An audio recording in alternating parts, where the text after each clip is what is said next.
Hello and welcome back to the Wrestling Group. Today we are doing another looking back video.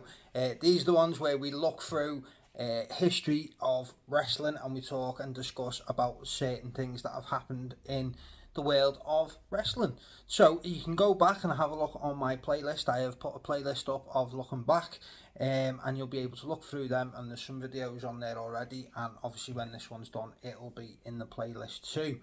So today we are going to look back at American Alpha in the WWE. They were a massively popular tag team with fans. Fans absolutely loved them in NXT, and then they were moved up to SmackDown. American Alpha seemed to be destined to be a big deal in WWE for years to come, especially with them constantly being compared to the world's greatest tag team, which, as we know, was Charlie Haas and Shelton Benjamin. And it's surprising considering people do look back at American Alpha in great fondness that they actually only ran for just under 2 years within NXT and SmackDown combined. It was just under 2 years, but a lot of people still hold them in high regard as a team. So we'll look back and we'll discuss, what happened in their run, and then you can let me know in the comment section your favourite matches and your thoughts and feelings on American Alpha, and obviously when they split up and how they split up. So be sure to comment at the end and let me know how you remember American Alpha, if you were a fan and if you weren't. So in 2015, God, that seems like forever ago now. Well, it is, isn't it? It's what are we now, 2024, so it's been nearly 10 years. So in 2015, Chad Gable came into NXT and immediately started a storyline with Jason Jordan, who had just been come out of a storyline where he was a tag team with Ty Dillinger. For around 6 weeks, we would see Gable backstage trying to convince Jason Jordan to let him become his new tag team partner, and finally we see Jordan agree, and they get off to a very good start, defeating Elias Sampson, that was Elias's full name, before they dropped the Sampson, and Steve Cutler in their first match as a tag team. The original plan in WWE was to keep them as a heel team, and have them being quite arrogant and cocky, but their fighting spirit against their opponents won fans over, and they began a babyface turn quite early on. In the September of 2015, they entered the Dusty Rhodes Classic, which has been fantastic over the years in NXT, beating Neville and Solomon Crowe. If you remember Solomon Crowe, that is actually Sami Callihan. That was his name back in NXT.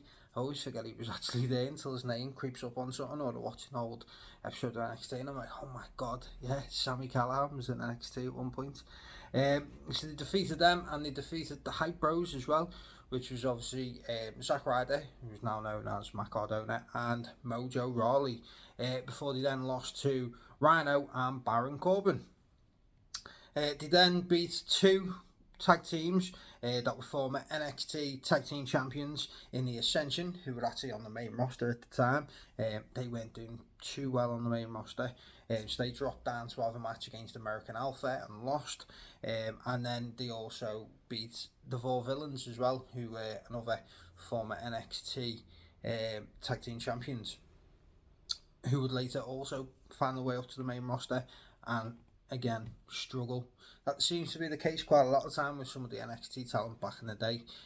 Some of them hit big, but it was very, very rare. Most floundered, especially the tag teams that came up. In the January of 2016, Jason Jordan and Chad Gable began using the name American Alpha. They continued their good run of form, beating Blake and Murphy twice before then defeating the Vaudevillains again, this time in a number one contenders match, earning them a shot at tag team gold for the very first time as a team. At NXT TakeOver Dallas in the April, American Alpha defeated the Revival, who are now known as FTR, over in AEW, to become the NXT Tag Team Champions. 2 weeks later, they successfully then defended the titles, beating the Vaudevillains once again, and like I say, that was their first title defense. On June the 8th, at NXT TakeOver The End, American Alpha lost the tag team titles back to the Revival, ending their reign at a disappointing 68 days. After the match, the Authors of Pain debuted and attacked Jason Jordan and Chad Gable, making a statement against the then former tag team champions. On July 6th episode of NXT, American Alpha got a rematch for the NXT Tag Team titles in a 2 out of 3 falls match against the Revival, but lost the match 2 falls to 1, before 2 weeks later then losing to Authors of Pain in their final match on NXT. So it was quite quickly they got a bit of a bust. We'd seen it building for a while with the backstage things with Gable basically begging in a way to let him be Jason Jordan's new tag team partner. Then they have a good showing in the Dusty Rhodes Classic, but obviously didn't make it all the way to the final. Before them then getting a shot finally and winning the belts, basically winning them at one NXT TakeOver and then dropping them back to the former champs at the next TakeOver, which was a big shame. I remember a lot of fans being disappointed that they dropped the belt so quickly, and if I remember rightly, I should have really looked this up, if I remember rightly, this was when the Revival became the first ever 2-time NXT Tag Team Champions. The 2 out of 3 falls match I remember being absolutely brilliant. I know a lot of fans really enjoyed that. Listen to Dax Harwood's podcast at one point, the 11-12 weeks that he had the podcast for. He said that, it's one of his favourite tag team matches. During the 2016 draft, American Alpha were drafted to SmackDown from NXT and were the first tag team drafted overall, meaning the fans were now starting to expect big things for the team on the main roster. The thought was that the reason why they dropped the belt so quick and then lost obviously to the Authors of Pain was that the Authors of Pain were then going to go on to big things in NXT, while American Alpha then went up to the main roster because the main roster obviously was lacking teams at the time. So it was always thought by fans, this is why they've done it. Take the titles off them, push them on the main roster, give them a good go. Like I say, they were compared to the world's greatest tag team for the style of wrestling that they did and their intensity. So, we were expecting big things. The first match as a SmackDown tag team, they were victorious against long-time rivals, the Vaudevillains. Again, American Alpha's first pay-per-view on the main roster was at SummerSlam in a 12-man tag team match, teaming with the Usos and the Hype Bros to take on the Vaudevillains, Breeze, Dango and the Ascension, which then seen obviously the face 3 teams, is it? Yeah, that works out, doesn't it? 6 on 6, yeah, 3 teams pick up the win. Jordan and Gable then were involved in 8-team tournament to determine the first SmackDown Tag Team Champions after they defeated the Usos during the tournament. The Usos then turned heel, attacking Gable and injuring him, leaving him injured, which meant that they were unable to continue in the tournament, which was then eventually won by Heath Slater and Rhino.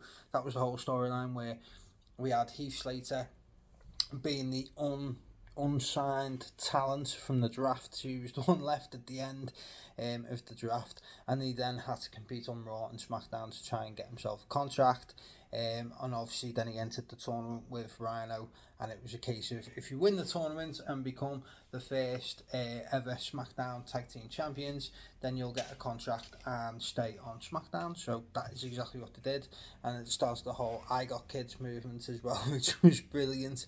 That was a really good storyline and catchphrase there. The Usos would go on to beat American Alpha in a number 1 contenders match after working on Gable's injured knee. American Alpha would then be used in 8-man tag matches for the next few months before facing Randy Orton and Bray Wyatt in a number 1 contenders match, which they then lost thanks to interference from Luke Harper. Again, this was back at the time when we had Randy Orton joining the Wyatt family. So we've got quite a lot of storylines that were going on at the time. You've got the Usos turning heel. Obviously, you've got Randy Orton joining the Wyatt family. You've got obviously Heath Slater trying to get signed, and all these teams seem to have storylines bar American Alpha. Yet they were brought up quite quick after winning the NXT tag titles. So it's sort of like, what's going on? Why aren't you doing something with these? Everyone else seems to have a storyline of some sort. I know we had obviously the Usos turning heel, which then obviously led to American Alpha versus the Usos, because they were the face team to their heel team, but it wasn't like a main story. Like the other teams were seen to get main stories, and they were sort of left by the wayside and just basically being used to push the Usos as heels. After competing in a 10-man tag match at TLC on the kickoff show, Gable and Jordan won a four corners elimination match versus Orton and Harper, Slater and Rhino, and the Usos to become SmackDown Tag Team Champions. Seemingly out the blue, they get used sparingly for 8-man tag matches, 10-man tag matches, and the likes, and then all of a sudden they find themselves as SmackDown Tag Team Champions. Again, fans did seem to respond well to it. American Alpha defeated Orton and Harper on SmackDown to retain the tag team titles in their first defence before successfully defending them again at the Elimination Chamber pay-per-view in a tag team turmoil match. In March 2017, after just 3 months as champions, the Usos defeated them for the titles. So the long-standing rivalry that they then had with, obviously, the Usos at this point on the main roster ended with the Usos going over on American Alpha just a couple of months into their tag team title reign. So they won the belts in NXT, lost them 68 days later. I can't remember what the days worked out on the SmackDown tag team titles, but I think they won them I think it was the last SmackDown before the end of the year in December, so very late on in December, and then March, I think they lost them to the Usos. So in the June of 2017, Chad Gable then started competing for the US Championship, answering the Kevin Owens Open Challenge, but he was unsuccessful, and he then lost to AJ Styles in a match to qualify for the US Championship Battle Royal. So remember at the time when they done this, Chad Gable then done an interview backstage because we hadn't seen Jason Jordan do a lot. I think he might have even picked up a knock at the time. So the storyline that he was running with was basically, we've done well as a team, we've won what we can win as a team, we're still going to be committed 100% to each other, but we are now going to push on and have singles runs and see how we do there. Obviously, Chad Gable was unsuccessful, and he was hyping up Jason Jordan and his singles run, which didn't really come. On July 17th, Jason Jordan was drafted to Raw. After it was revealed he was in fact Raw General Manager Kurt Angle's son. Gable stayed on SmackDown, thus ending American Alpha as a tag team after just 2 years.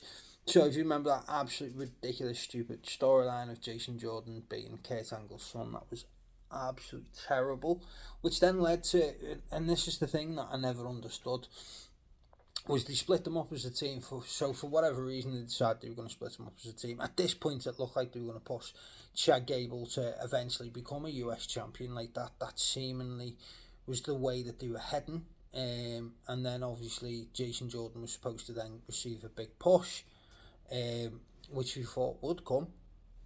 He then entered into a storyline with Seth Rollins and became a tag team champion with Seth Rollins. I think was this the time that Raw was live on Christmas Day. I'm pretty sure they became tag team champions on Christmas Day, Raw tag team champions. And then Chad Gable started teaming with many different partners. I think, if I remember rightly, starting with Shelton Benjamin. So it was sort of like, so you split up one team to make 2 other teams, which made absolutely no sense. It's like, put more time and effort into the teams that you already have, not split them up just to create other teams. So I think Seth Rollins was in and around. He might have even been the Universal Champion at the time that they won the tag belts.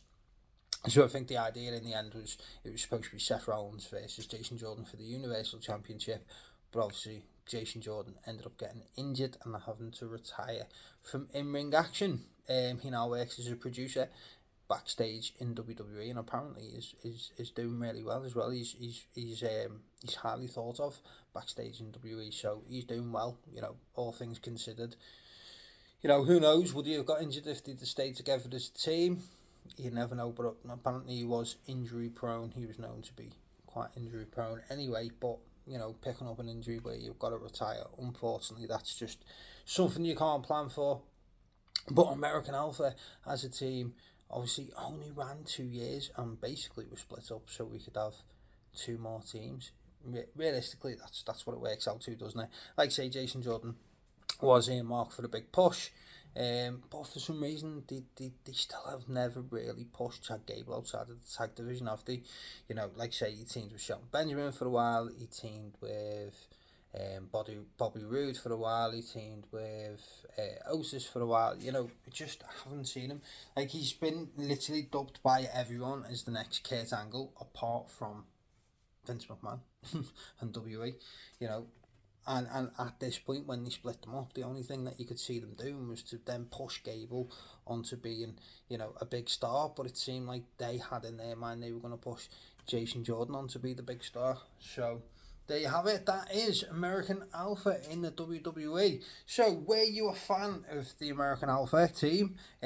What was your favourite match? Mine is probably going to be American Alpha versus the Revival in the 2 out of 3 falls match. I thought that was brilliant. And what did you make of the split? We have on 2016, they're in the draft. They are a team in the draft. And then they move to SmackDown from NXT. A year later, the draft happens again.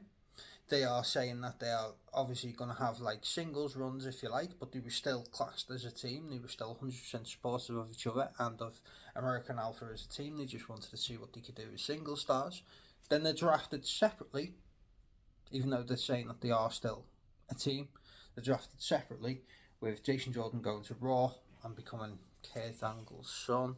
Oh my God. Although there was a funny part in this where we had on Talking Smack, I think it was, where Chad Gable was was trying to claim to be Bryan Danielson, or Daniel Bryan's, as he was at the time, because he was the SmackDown general manager, claiming to be his illegitimate son.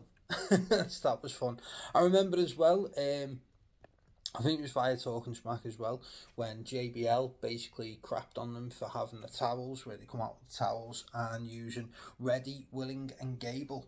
He ribbed on them for both of them, and then they decided to drop those things. I think it might have been, was it while they were tag team champions on SmackDown, or just before?